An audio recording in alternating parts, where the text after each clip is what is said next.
She bring her friend around, fuck them both like hey, oh. I'm a bougie ass nigga, left the roof at home. We vibing like hey, oh, hey, oh, hey. But don't be acting like I need you. Hey babe, this my new shit. I'm the black bitchy bitch with the roof missing. If it don't make dollars, don't make sense. Z, wake up like I gotta get it. And I got an engine for a trunk space. I get money 3 ways, fucking bitches 3 ways. 7 different formats, plus she's no oblate. But I make that bitch walk with some cheesecake. Yeah, I'm the coldest nigga I see. Looking in the mirror like I wish I can be me. She too. muuqaalkan maanta waxaan ka hadli doonaa shantan shay wax kala tuma ahan shantan shay hadaad samayso waxaan rajeynayaa inuu noqon doono sawirkaaga mid qurxoon dabcan adigana ku cajabiyo asxaabtaadana ku cajabiyo sidoo kale waxaan rajeynayaa inaad ku hesho likes badan comments iyo dad kaleeto oo la soo xiray marka shantan shay qodobka ugu horeeyo oo aan ka hadli doono waxa waaye maanta qodobka aan ka hadlayno waxay sida haddaan dib idin xasuusiyo sidee loo galaa sawir qurxoon qodobkan wax ugu horeeyo waa kalsoonida aad ku qabto naftaada haddaa maanta ku qabto kalsooni naftaada ah inaad sawir qurxoon aad geli kartid sawir qurxoonna oo noqonayo sawirkaaga dabcan sawirkaa uu qurxoonaa doona dad badan ayaa kasoo hadleen sidee loo galaa sawir qurxoon sida Usman House of Production iyo sidoo kale Amir Said kalsoonida dad badan ayaa ka hadleen qodobkaas inuu muhiim yahay ayaan rajeynayaa midda labaad qodobka labaad wuxuu yahay dharka aad adiga xiranaysa dhar noocee ayaad xiranaysaa dadka qaar waxaa arkaysaa inay xiranayaan dhar oo asagaba marka koowaad aan cajabinaynin oo alla ilaahay sawir waa la galaa iska gal ah marka dharka aad xiranayso waa muhiim dharka aad xiranayso hadduu yahay dhar nadiif ah dabcan laga fakaray wiig ka hor xitaa isbuucyada intaada gelin ka hor aad dharkaaga ka fakartid aniga before intaana gelin wiigga oo sawiradan aan soo geli doono oo hadda asxaabta badan aniga waxaa bartaa laakiin marka aan sawir inaan galo aadambo dabcan dharkayga wiiggaas ka hor ayaan sii diyaarsadaa qodobka saddexaad ayaa wuxuu noqon doonaa qodobkan saddexaad waa qodob aad u muhiim ah waxaan jeclaysan lahay inaad dhammaystirto fiidiyogaan si aadan waxba uga kala tegin kuwa badan waa wada muhiim qodobkan ayaa wuxuu yahay kaamiramaanka waa inuu ahaadaa mid adiga saaxiibkaa ah waa inuu ahaadaa mid aad friends tihiin waa inuu ahaadaa kaamiramaan adiga aad ku kalsoon tahay aadna og tahay ilaa heerka ay gaarsiisantaha aqoontiisa sida hadda kaamiramaanka anigaa sawirradooda ugu badan qaada ee Shaafic okay waa kaamiramaan ah saaxiibkayga waana ninka waqtiga ugu badan sawirrada iga qaado ugu badan ee dhankayga Instagram-ka aan soo geliyo sidoo kale Facebook-ka sawirrada badanaa asaga ayaa iga qaada kaamiramaankaas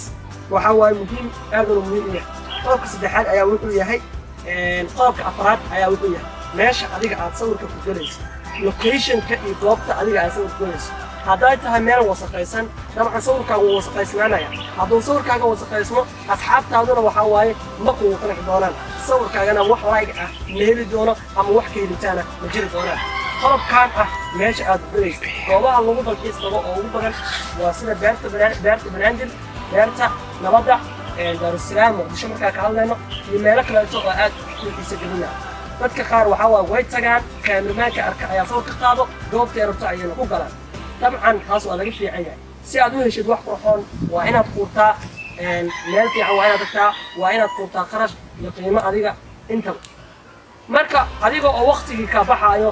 kharash ka baxaayo safar galaysid haddana aadan helaynin sawir qurxoon waa dhibaatada ugu badan ee haysato qodobkeena ugu dambeeya oo ah qodobkan shanaad waa qodob dabcan aad u muhiim ah isagana marka aan fiirino background-ka iyo iftiinka qodobkan ayaa wuxuu yahay background-ka meesha adiga aad u galaysid iyo iftiinka labadaas waxay saameyn ku leeyihiin toos ah sawirka adiga aad galaysid iyo qofka ka qaadaya intaba galabtay waqtigu wuxuu yahay haddatan waa 10 saac iyo 50 dabcan waqtiga aad sawirka galaysid iftiinka waa inuu yahay mid aad u yar waqtiyada ugu badan ee aan sawirka galo ayaa waxay tahay galab dabcan sawirada waa waqtiga aad galaysid waa inaad ka fikirtaa 6 saac oo maalinimo haddii aad sawir iska qaadid dabcan background-ka laakiin iftiin badan inuu ku furmo waxyaabo badan ayaa jiri karaan waa inaad ka fikirtaa waqtiga adiga aad galaysid iyo time-ka adiga aad sawirka galaysid background-ka ku saaray qodobka background-ka haddii meel wasaqaysan ay ka dambayso goob aadan ku qancin asalba iskaagideeda ama hor iskaagideeda wuxuu saameyn doontaa sawirkaaga dadka qaar ayaa waxay iga sameeyaanba sawir markay galayaan waxay qaataan shayaal ayaga oo wasaq ama something ay ku taalo ayadoo ku dhahayo sawirka ma ka soo muuqan doonto shaygan wasaqda ah dabcan edit ayuu marayaa iyo waxyaabo la mid ah laakiin haddii la istixraaco waxaad ogaanaysaa inay kasta aad noqon doontid qof fashilan sawirka oo galana uu fashilan yahay backgroundkaaga waa inaa waqtiga aadan sawirka aadin ka hor aad ka fikirtaa backgroundka adiga aad aadaysid dharkan ma soo saaraya nooca ma lagu talagalay dhar nooca ayaa loo qaataa backgroundka kaamirada maxaa waa xiriir ka dhaxeeyo maxaa u baahan yihiin dharka ma isku soo baxayaan backgroundka iyo waxyaabo kale oo aad u badan ayaa saameyn kugu yeelan karo qodobkan ayaa ah qodobkii ugu dambeeyay fadlan fiidiyogan haddii uu ku cajabiyey share leh si aad u helaan asxaabtaada kaleeto ee ku dhiban sawirgelista sidoo kaleetana like saar waxaan rabaa inaan soo geliyo janaalkan daadaryada model and lifestyle oo nagala socotiin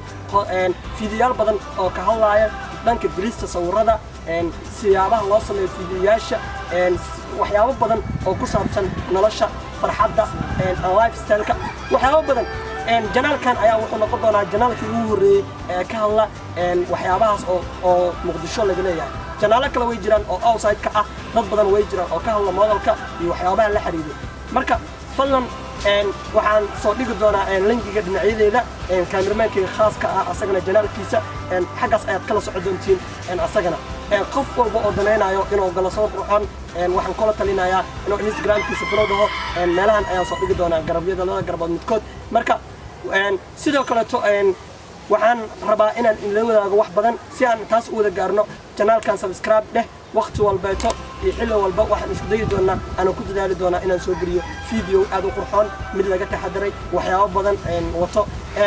wad mahadsantihiin daawashada fiidiyogan intaan fiidiyo lamida kulmi doono wasalaamu allaahi calaykum waraxmatullaahi wabarakaatuh daawadayaal wad mahadsantihiin